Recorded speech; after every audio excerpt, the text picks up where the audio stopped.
From zero to hero.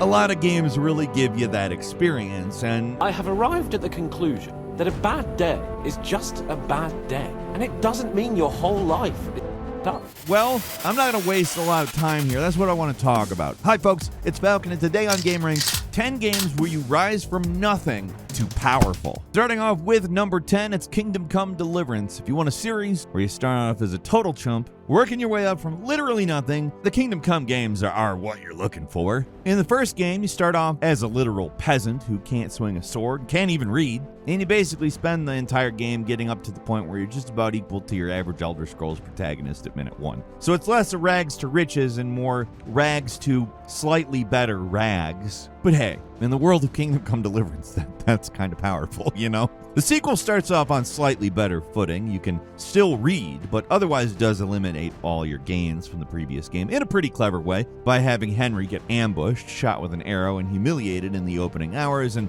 stranded in a new place where everyone just assumes you're another penniless peasant. From there, you once again have to work your way back, and let me tell you folks, it ain't easy. The first few hours of Kingdom Come 2, they're brutal. Just 1 or 2 bandits can totally kick your ass.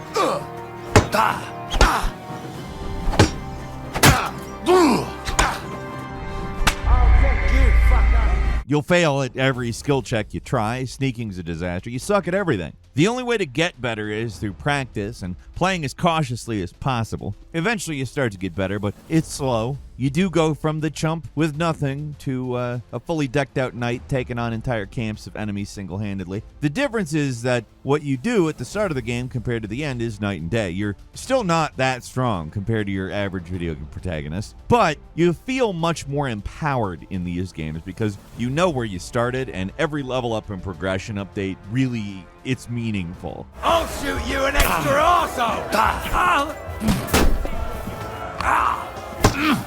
Yeah! Don't spare him! Ha! You got him!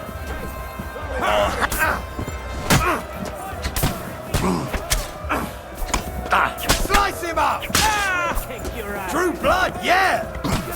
Kill him! And number 9 is Days Gone. For a game where your progression is almost entirely tied to your equipment, Days Gone manages to make you feel way more powerful at the end of the game compared to the beginning. You're not a complete joke at the start, but the opening hours of Days Gone, any random zombie is super dangerous. Just a few human enemies can easily overwhelm you. Weapons start off weak. Doesn't take much to kill you. Even just getting around is a pain with how shit your motorcycle is. We wrote down underpowered in the notes. You know what? No, it's shit. Once you start to get better weapons, things start to change pretty dramatically, though. At the start, hordes of zombies have to be avoided. You do not stand a chance. So if there's a horde around, that means getting the hell out. It's not till the mid-game you start getting tough enough to take on small hordes of even about a dozen or so zombies, and that's still risky. But by the end of the game, where you're finally equipped, you can seriously take on the real zombie hordes in spots where hundreds of undead congregated, and it's badass.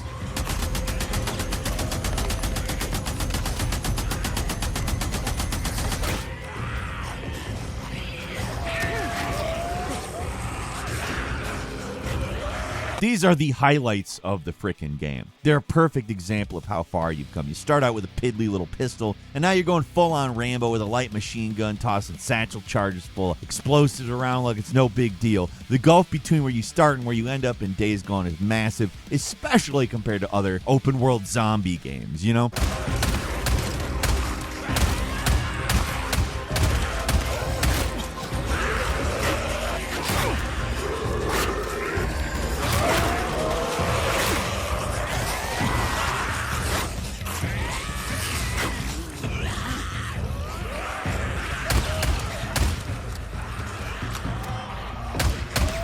And number 8 is Stalker 2. This is another game where the power curve is a little more shallow than your traditional RPG. But like Kingdom Come, every little tiny improvement feels monumental because the game just does not cut you any slack whatsoever. This game is just relentlessly difficult at times, even unfair. Just being able to afford to repair your equipment can be a struggle. Your weight limit is so pathetically small that you're forced to travel light. The non-stop anomalies can kill you out of nowhere, and even the most basic artifacts, which are one of the few ways to improve your skill, have the severe drawback of irradiating you when you equip them. You get nothing for free in Stalker 2 other than a crappy starter pistol that can barely scratch a bandit, let alone one of the many beefy monsters inhabiting the zone.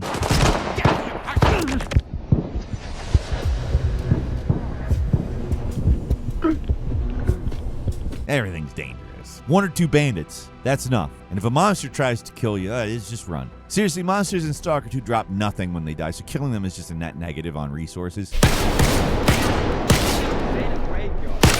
It takes a long time, but eventually you start getting decent weapons and stuff that allows you to take on tougher creatures without a lot of difficulty. By the end of the game, you're not up to the level of like a Fallout character or anything, but you're not far off. You're decked out in some kind of power armor and experimental weapons that can kill everything on sight. It takes a real long time to get there, though. And even then, it's a struggle to maintain that level of power. The power armor has downsides. The upgrades for equipment are super expensive, and just keeping it maintained drains most of your bank account. It's worth it, though, where the rare moments where you get to cut loose, though, it's pretty sweet.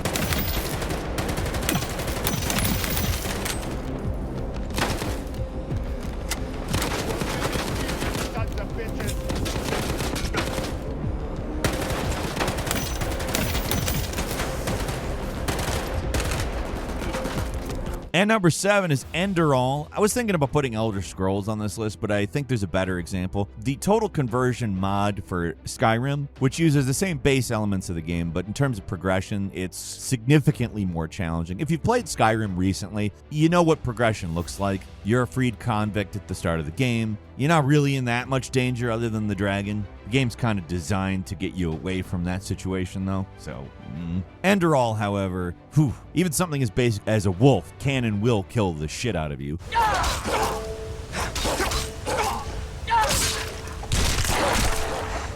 Everything about this game is designed to be a lot more challenging than Skyrim. Instead of automatically leveling up your skills, you got to learn skill trainers. Enemies hit a lot harder, they do not scale, so you can and will encounter monsters that are way tougher than you right at the beginning. The only way to deal with them is to get the hell out. Just a few enemies alone can overwhelm you.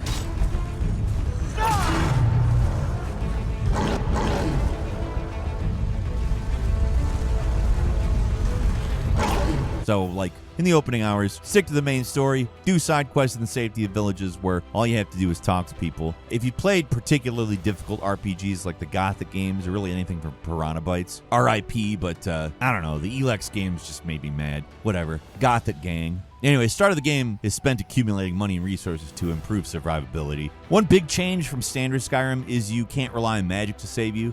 Casting spells causes a buildup of arcane fever that can have debilitating effects the more it builds up. Potions do the same, so if you want to heal, you're mostly relying on eating food to keep your health up, which is obviously quite slow. It's just one of the ways that Enderall is way tougher than Skyrim, especially when you're starting out. Still, it's a fantasy game, so you do eventually start taking on godlike beings and monsters and become obscenely powerful. It just takes longer.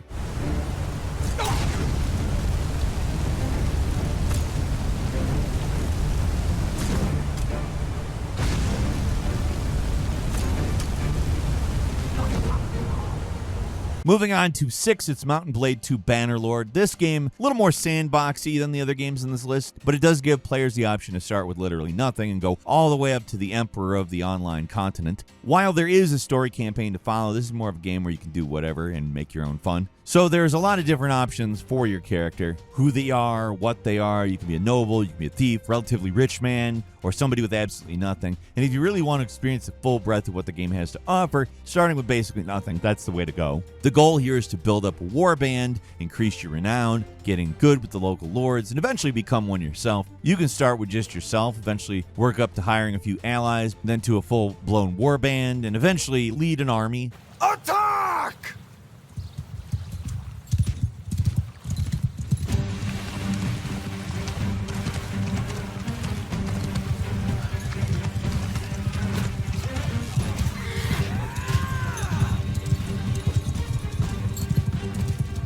I'll eat your liver!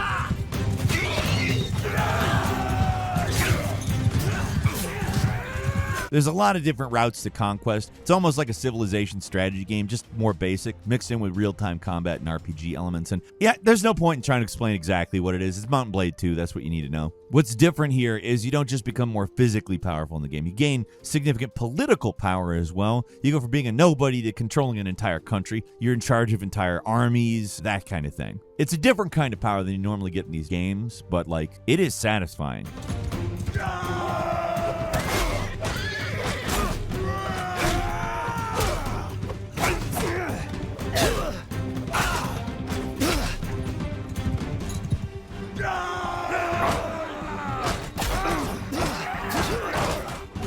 And number 5 is Baldur's Gate 3. You take pretty much any CRPG, it would fit the criteria, especially the ones that are based on the Dungeons & Dragons rule set. They almost universally start you off pretty weak, but Baldur's Gate 3 is a game where you really feel the progression more so than most other games of this type. They put in work to make you feel underpowered, to be clear is what I'm saying. The opening hours, like at best, you can take on a few goblins, some bandits, and you need like an equal party size, otherwise being outnumbered, that's it, you're done.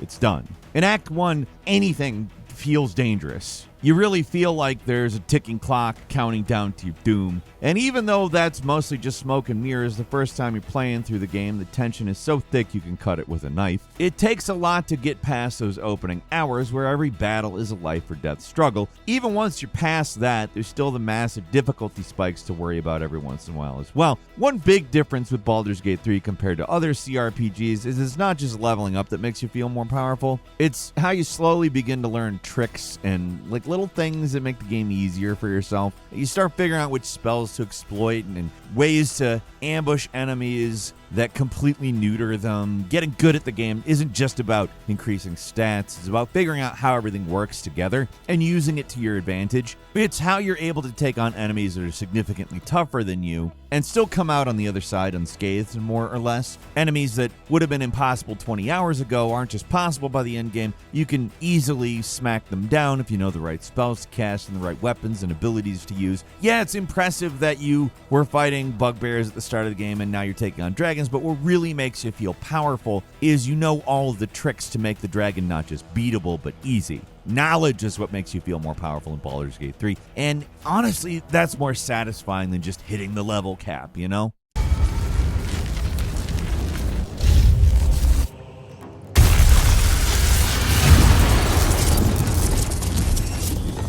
At number 4 is Gothic. The original balls hard RPG is pretty awkward to get into in 2025. But if you want an RPG where you start out with nothing, then this is the example, the Ubermensch of that, I guess. It's far from the first game to drop you off at the start of the game with the clothes on your back and that's it, but it's one of the first games to really hammer home just how screwed you are at first. What makes Gothic different is that you're not treated like an RPG hero. You're treated like a nobody because you actually are a nobody.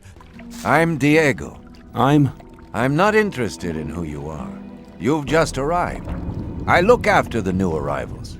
That's all for now. The game drops you into this magical prison colony that's been completely separated from the rest of the world. The prisons revolted, they took over, and now this entire world is trapped in this magical bubble run by killers, thieves, and outlaws. Everyone you run into is looking to either rob you, exploit you, or just screw with you. And at the very start of the game, there's nothing you can do about that. It's not like your standard RPGs where bandits try to rob you, and it's just an excuse to kill some enemies. In this game, if you run into robbers at first, your best bet is to just give them what they want. Not exactly the most inspiring route to take, but I mean, the opening hours of Gothic are just people using and abusing you. It's like hazing in a fraternity. You gotta take it for a while before the game even starts to accept you. In comparison to most games that start off that ease the player into the world, Gothic doesn't pull punches, doesn't care. It doesn't like you. Even the most basic monsters can wreck you at the start. Prison guards extort you for cash. Quest givers will just straight up lie to you. The guys who give you quests. It's a cruel game, and back in 2001, it was a big breath of fresh air, honestly. If you stick with it, you will eventually get tougher, but the power scaling is definitely closer to Kingdom Come than something like Baldur's Gate. You're not fighting godlike beings by the end of the game. but at least you can fight off some tougher monsters. Still, every bit of progress you make makes the game feel significant, and when you finally get to the point where you can stand up for yourself and intimidate all those NPCs who for the past 12 hours have been pushing you around, it feels real good. Alert! Nice fight. Leave everything you At number 3 is Steamworld Heist 2. Weird one, but bear with me here. The options are to either talk about Elden Ring for the millionth time or try something different, so we're trying something different. Also, you already know Elden Ring does this. Let's talk about the Steamworld games. They're all pretty good, but one thing you don't normally associate with them is a serious sense of power. If they're dig games, there's fun progression in them, but they're mostly just making you dig faster, unlock new movement powers, Metroidvania type stuff, more or less. And while the first Steamworld Heist game was great and innovative, the progression was flat and pretty linear. You got better weapons, but you never really got to feel significantly more powerful. And Steamworld Heist 2 has a brilliant class system that mixes things up. So, literally, it mixes things up. Every class has different abilities. You're able to sort of pick and choose what abilities, mix and match, as long as you've unlocked a character within that class. At first, it feels a little overwhelming in the opening hours of Heist 2 can be a little difficult, especially if you're not already well acquainted with the game's unique side-scrolling strategic gameplay.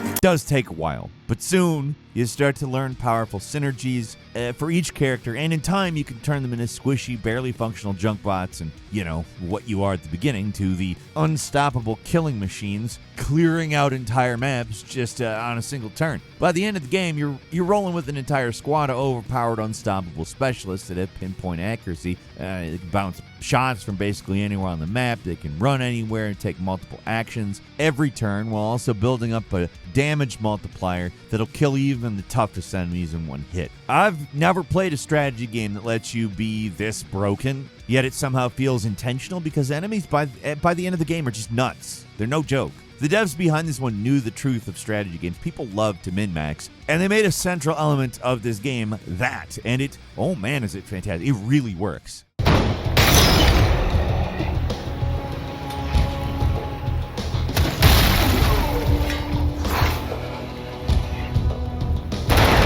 At number 2 is Noita. It's pretty common for roguelikes to have you start off weak and then become extremely powerful by the end. But Noita is a game that takes a basic idea and goes absolutely bonkers with it. You start off with a weak little wand that can barely do anything. But if you know what you're doing, you can get a wand so absurdly powerful that can literally stop anything that tries to stand against you, including the environment.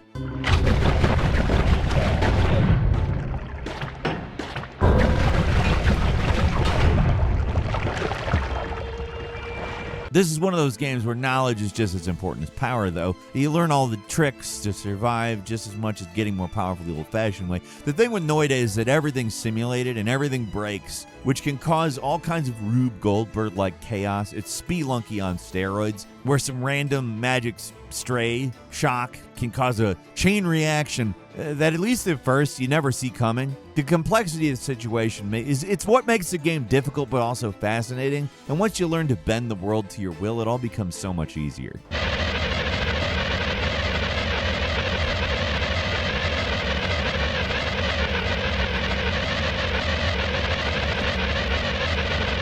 And finally, at number 1, it's Kenshi. Take Mountain Blade and make it 100 times more bizarre.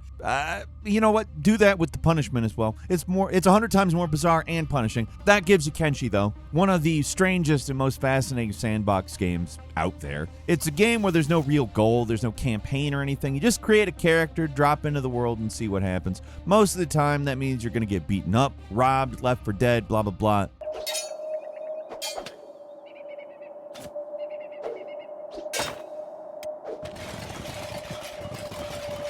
It's ruthless. The game gives you almost no guidance, and what you're supposed to do, even in the most basic action, you really don't know what it is. and that of course makes it quite a struggle. If you stick with the game and really try to understand it, slowly but surely everything gets a lot easier. Your guy eventually is able to survive and thrive in this brutal world. Maybe you'll eventually build up a posse and take over a settlement, or build your own settlement. That's a possibility as well. In Kenshi, you can start off as a starving torso in the middle of the desert and eventually build yourself up to a warlord that has his own city you can build from scratch. No other game lets you start as low as Kenshi and lets you eventually become the most powerful individual in the entire wasteland. It's a fascinating game, but not one for the faint of heart. It can and will chew you up and spit you out. Like, it's tough, but if you have the patience for it, it's one of the most rewarding sandbox games of all time. And that's all for today. Leave us a comment. Let us know what you think. If you like this video, click like. If you're not subscribed, now's a great time to do so. We upload brand new videos every day of the week. Best way to see them first is, of course, a subscription, so click subscribe. Don't forget to enable notifications. And as always, we thank you very much for watching this one. I'm Falcon. You can follow me on Twitter and book me on Cameo at Falcon Hero. We'll see you next time right here on gameranx.